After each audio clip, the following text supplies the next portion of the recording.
Welcome to my Blushing Cascade transparent watercolor tutorial. This is a narrated step-by-step tutorial at normal speed.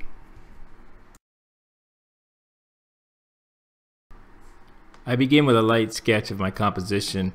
I didn't use any particular photo for reference. I used a couple photos of roses I have to lightly draw the rose shapes and build this composition from that.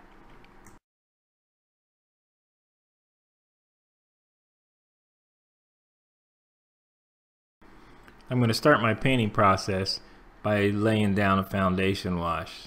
I'm using a combination of some greens and reds to lay a foundation that will become a color roadmap for my painting as I develop this. I'm starting with sap green, and it's got a touch of pyrrole red in it, which takes the rawness off the green color.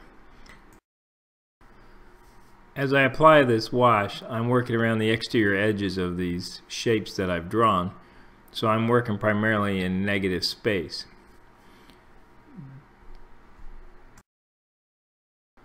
Now I'm coming in with a reddish tone, which is a mixture of quinacridone and coral with some royal blue in it to darken it up. I'm also going to use quinacridone and coral without much else in it, and it's going to be very bright. So that's the tone I'm putting in right here. And once I've applied some of this color in these various areas, I'm going to come in with a fine mist spray and soften the edges and let some of this color diffuse across the work surface.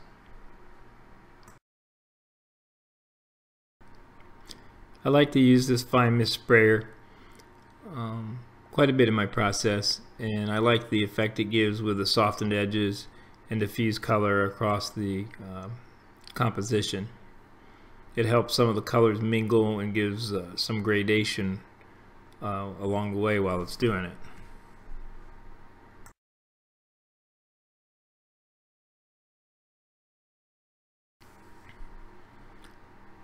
Now I'm going to begin working with a very neutral tone that's a mixture of sap green and pyrrole red primarily, and in the right mixture it gives a nice neutral, and some of this too I leave a little bit more towards the reddish side, but I'm applying this in to give some form to these flowers that I have in this composition. And I've laid the tone down, and here again I'm going to use a fine mist spray to soften some of those edges.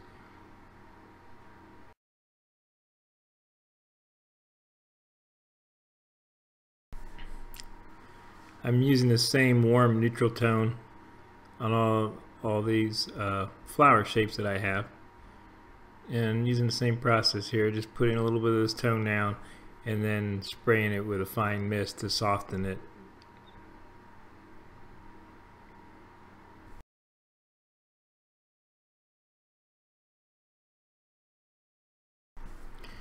I'm going to begin painting around the exterior edges of some of these flower shapes, and when I refer to painting around the exterior edges, that's just another way of me saying I'm going to start working in negative space.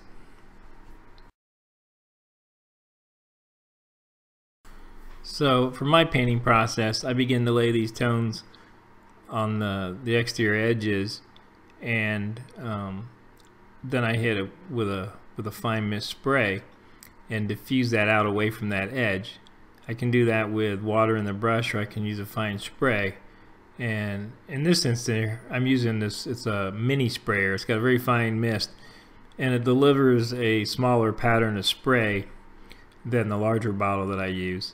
But it's still a very, very fine mist, such as the larger bottle that I do use. I actually use 3 spraying bottles in my painting process. 2 of them are very fine mist sprayers, and one has a coarser spray that I use to get textural effects. One of the things I've done more recently, because I do get asked a lot of questions about the materials and equipment I use in my painting process, is I've put a comprehensive list on the studio page of my website where I've detailed out the majority of the major items I use in my painting process. I have a photo of them, the details of them, and where I've found to be the most economical source. So if you do have questions about anything that I'm using equipment wise, you can always go to the studio page of my website and I should have it detailed there.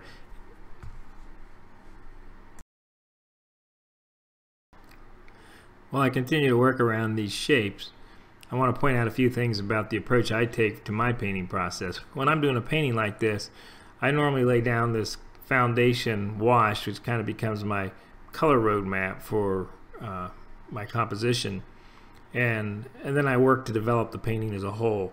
And I generally start with the larger shapes first and work my way down to the smaller shapes. At the same time, I start with my lighter values and build to my darker values. And I also normally am doing most of my big brush work early in my painting, and I work my way down to my brushes. Now, I may bounce back and forth depending on the shapes that I'm working on or the type of wash I'm putting on, but in general, that's the sequence that I work to develop this painting and composition as a whole. And I generally start to build my darkest values and put my detail in around my center of interest or focal point first. I work the whole composition, but I put a lot of emphasis on developing the center of interest first.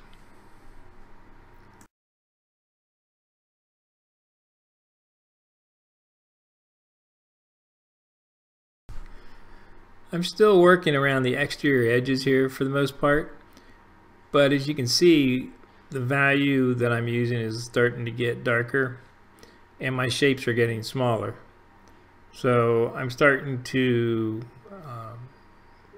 create some depth in my composition, because now I'm starting to send some areas back with darker values, and that in turn is bringing some of the other shapes forward.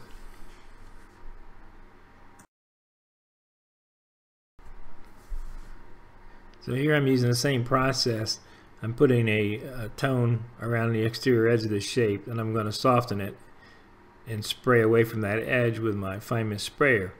So it's given the same effect that I was getting earlier in the painting. However, I'm working with smaller shapes now in smaller areas. This is a gradual build-up process, and little by little you can see it start to evolve. And now you can see I'm going down one more notch in terms of my value and getting it darker. So the paint I'm applying now is the darkest value that I've used so far in my painting. And I'm still working in negative space. I'm still softening some of those edges and diffusing the color. You can see the other thing that I haven't mentioned too, while I darken my values as I go, I often start to increase the intensity of color in certain areas. And in particular, it makes sense that I would do that around my center of interest, because I want to draw the eye in.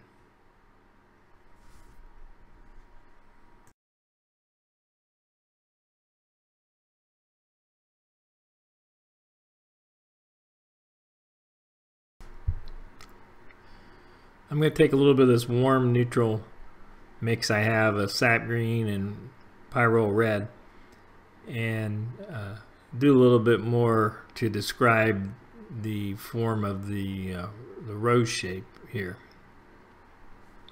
I'm not overdoing it. I'm just putting in some small touches of value to help give some form and some shadowed areas to the flowers.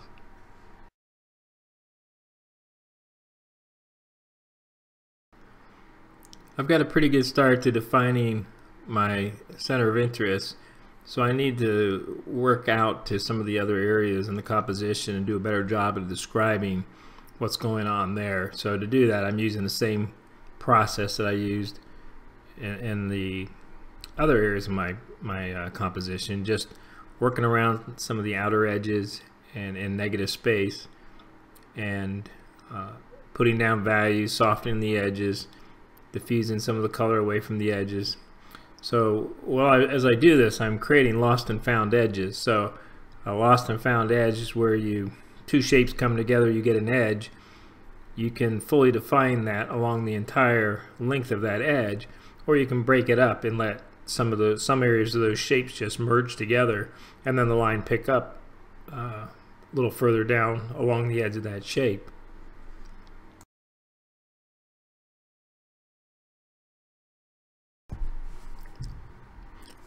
I'm working some very small detailed areas here, just making some small marks, dark valued marks, and these are a mixture of quinacridone coral and royal blue.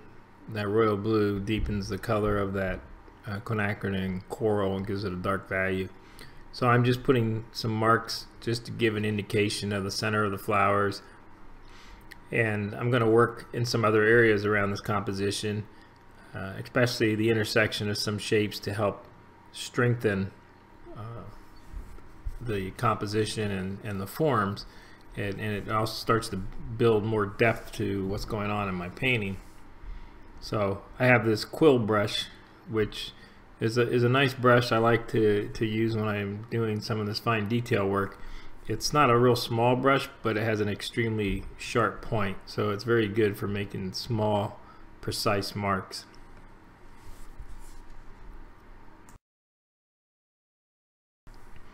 I've reached a point in my process where I have a lot of this brush work to do, some of this detailed brush work, and I'm going to work across the whole composition, developing this painting and trying to build some depth into it. And it doesn't make sense to keep this rolling at normal speed while I make literally hundreds of these marks. So what I'm going to do is change gears a little bit. I'm going to speed this up, and as you watch this move along at a 3x speed, watch as these values get put down around the various areas of the composition, and how it starts to take more shape and starts to get more depth. So now I'm going to cue some music, I'm going to speed this up, and then I'll pick it up on down the line.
Okay, we're back, and I hope you could see the painting start to evolve as we went through that sequences and as I built the values and worked around the composition.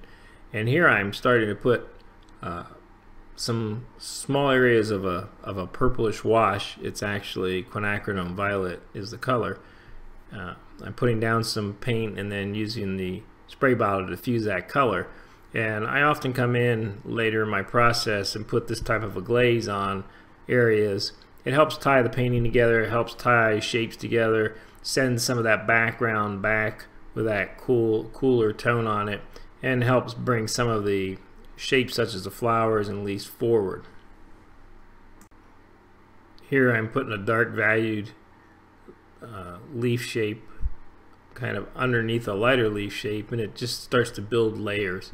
I have light behind dark and on top of light, so go light and dark and light and dark, and you start to build layers of value, and it helps build depth into composition.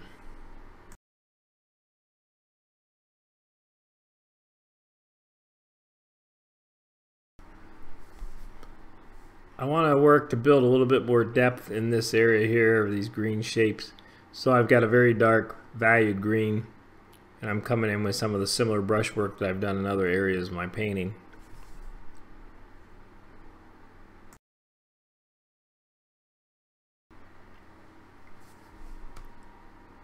Now I've got a very dark value, and it's a mixture of quinacridone coral with royal blue, and heavy on the royal blue, and I'm trying to put some really dark accents in here now.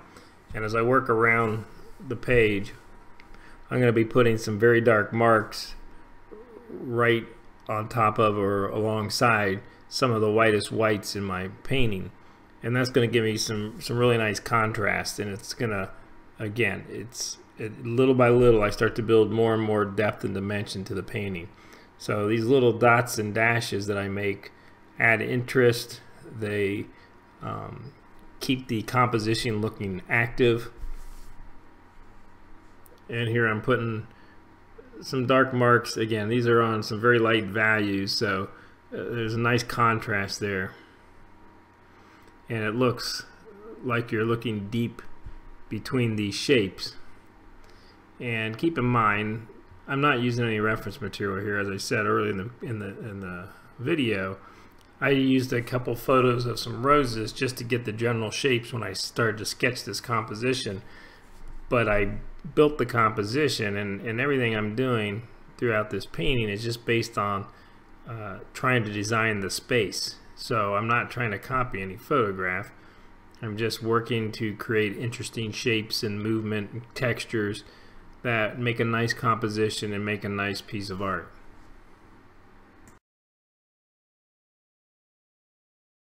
I want to do a better job describing this area as an area of cascading leaves, so I want to give a little more definition to this area. So I'm doing some negative painting here, just bringing in a dark leaf shape underneath these lighter leaf shapes, and it's not quite evident, I don't feel, that what I'm trying to suggest here, that this is these are cascading leaves. So I'm going to work in this area a little bit just to bring some of these leaf shapes out and give them a little bit more definition.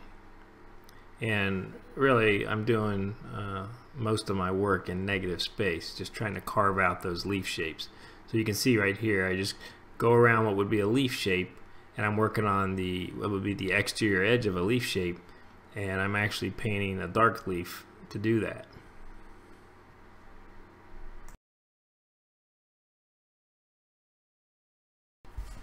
I've been using a green tone to describe these leaves, but I can do the same thing using a red tone. I'm less concerned about the color at this point, and more concerned about the value. But I am using that initial wash that I put down more or less as my color roadmap, and I'm in an area where I wanted to keep this reddish tone, so I'm describing leaf shapes using a red tone that blend right in and gradate into the activity that's going on with the green leaf shapes.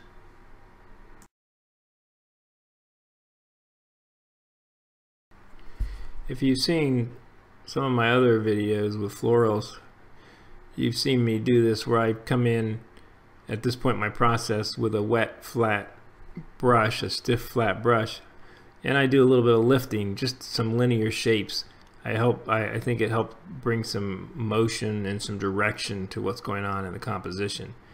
So I'll take this wet flat brush and I'll drag it through a darker value, which will take some of that pigment off, and drag it onto the light value next to it.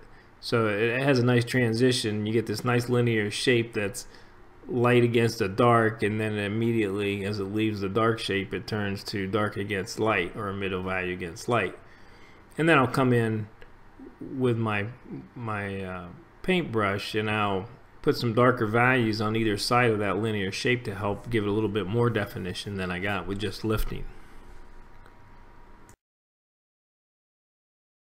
I'm going to do a bit more glazing here by putting a dark purplish tone here in a few areas and diffuse that color out with a spray.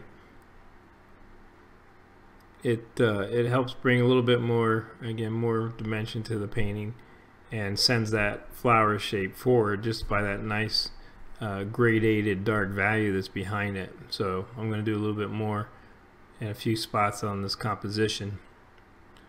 So I'm just putting some touches of dark value, and I'm moving around the composition. And I'm going to take a spray bottle. I'm going to gradate it away from the edge.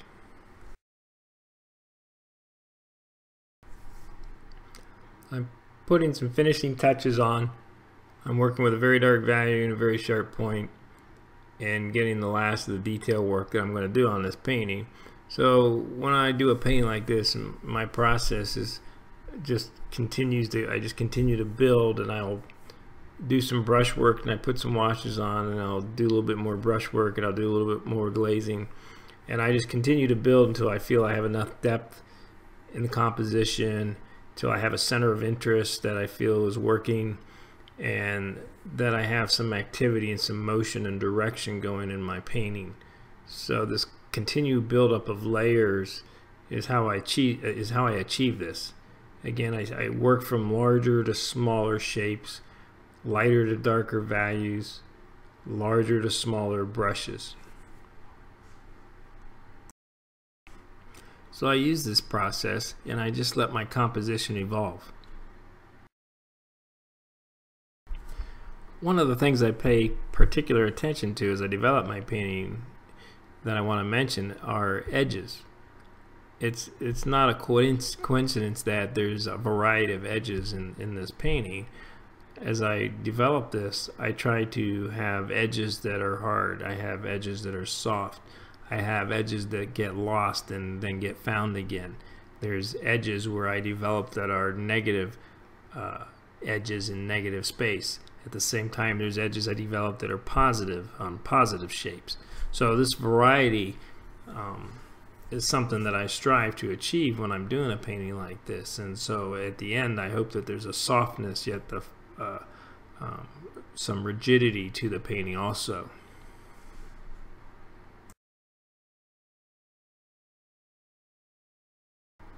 So there you have it. That's my painting, Blushing Cascade. As I mentioned in the video, if you do have questions about the materials I'm using, you can visit the studio page of my website, and there's a link in the description of this video.